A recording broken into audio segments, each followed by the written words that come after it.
베르너가 빠진 라인업이에요. 야, 베르너가 벤치 명단에 있다?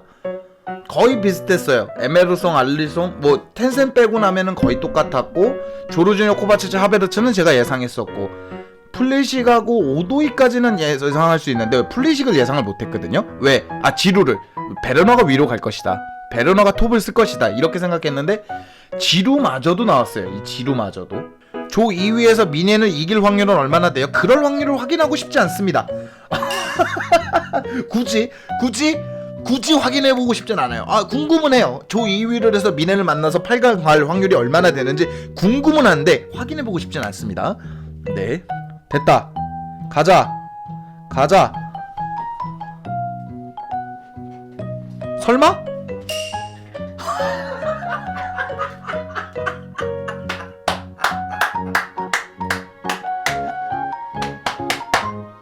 지루지.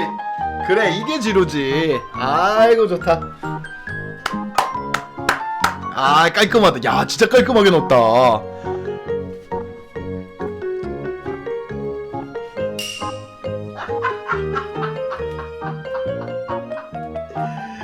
이거죠.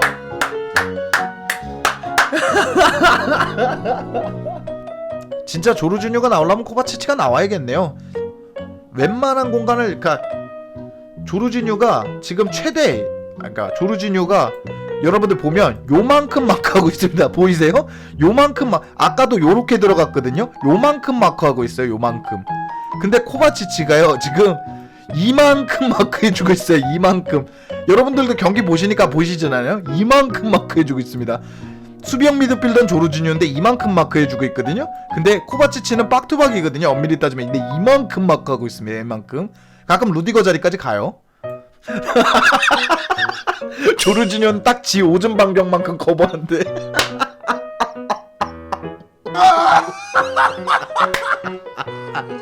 그게 뭐야?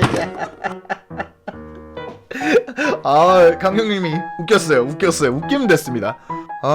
이제 좀 한 골 들어갈 때가 됐는데. 우와 뭐야? 헤트트릭. 지루가 차나요? 지루가 차네요. 좋다. 그렇죠. 이게 뭔 일이래. 지루 챔스 득점왕 가나요? 지루 챔스 득점왕 가나요? 4골입니다. 4골.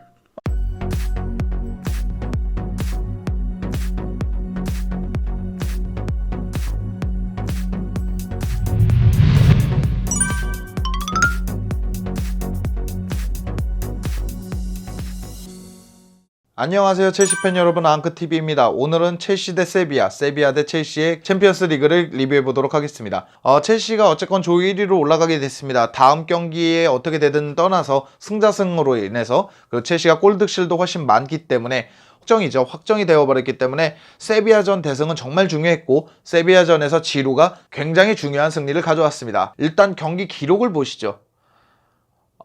전체적으로 보면은 역시 점유율이나 뭐 패스 숫자나 이런 걸 보면 세비야가 가져갔습니다. 세비야가 시종일관, 그러니까 전반 초반을 좀 제외하고 나면 시종일관 밀어붙이는 느낌이었어요. 그렇다 보니까 세비야가 뭐 패스 성공률이나 뭐 패스 횟수, 뭐 점유율 이런 건 가져갔는데, 어떻게 보면 이제 태클이나 뭐 공중볼 경합 이런 걸 보면 첼시가 승리했다는 걸 알 수 있습니다. 특히나 지루가 헤더로 넣을 수 있을 정도로, 지루가 헤더 이제 공중볼 경합 1위거든요 지금. 그랬을 만큼 지루는 그 최전방에서 굉장히 위협적인 모습을 시종일관 보여줬습니다. 그러면서 70득점도 넣었고요. 하베르츠가 밀어주는 70득점, 그리고 코바치치가 밀어주는 득점, 캉테가 올려준 거 헤더, 본인이 PK 득점, 별의별 득점들을 다 내내면서 완벽한 퍼펙트 포트 트릭을 만들어내면서 첼시의 대승을 가져왔습니다.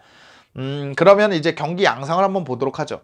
또 경기가 이제 옐로카드가 4장이 나오면서 계속해서 옐로카드가 나오는 거 우리가 경기를 좀 거치게 가져가는구나, 이걸 알 수 있었습니다. 뭐 코바치치, 마운트, 플리시 이렇게 경고를 입고 있는데, 제가 봤을 때는 경고를 입는 건 좋지만 그러니까 카드 트래블에 걸리지 않도록 최선을 다해야 될 것 같습니다. 지루 얘기를 안 해볼 수가 없죠. 지루 얘기부터 해보도록 하죠. 타미, 베르너는 톱보다는 요즘에는 약간 윙어 쪽으로 많이 나왔죠. 플리시가고 이런 선수들이 부상 입으면서.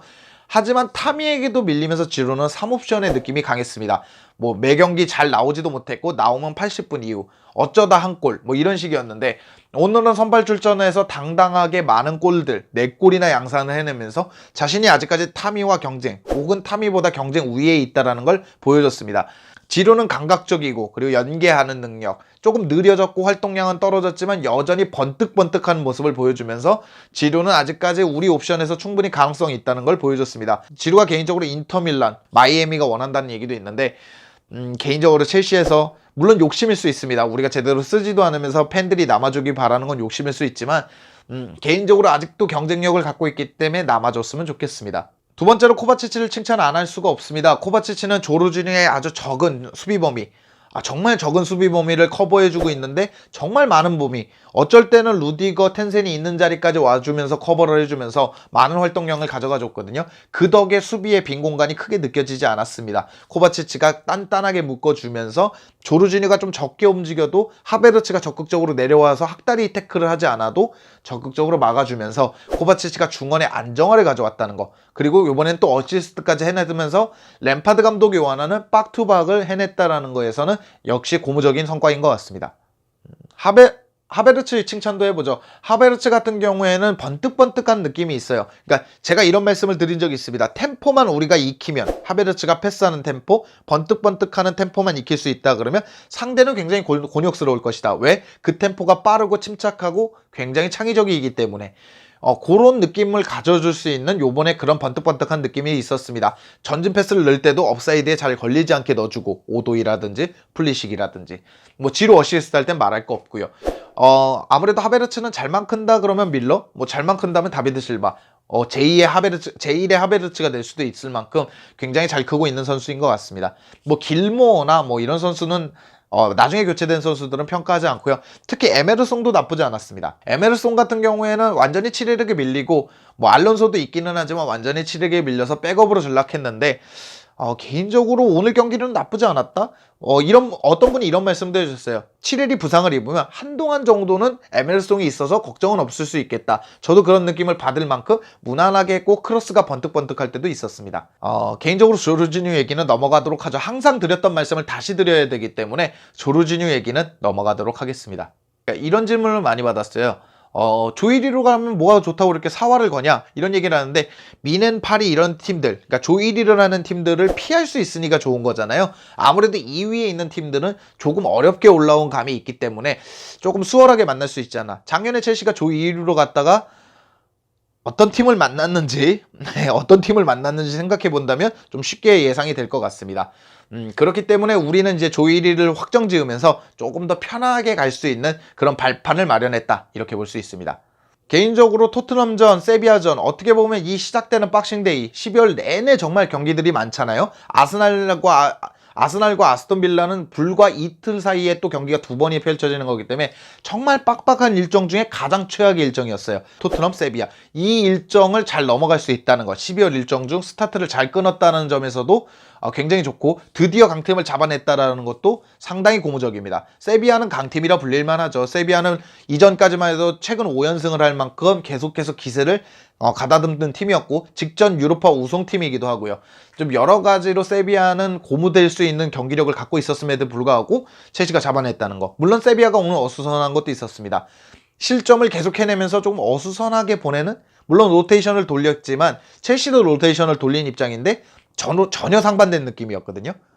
그렇기 때문에 아무래도 세비야가 좀 어수선한 상황에서 우리가 많은 득점을 하기도 했지만 우리가 잘해서 잡은 것도 있다, 이렇게 보고 있습니다. 세비야가 홈이기도 했고요.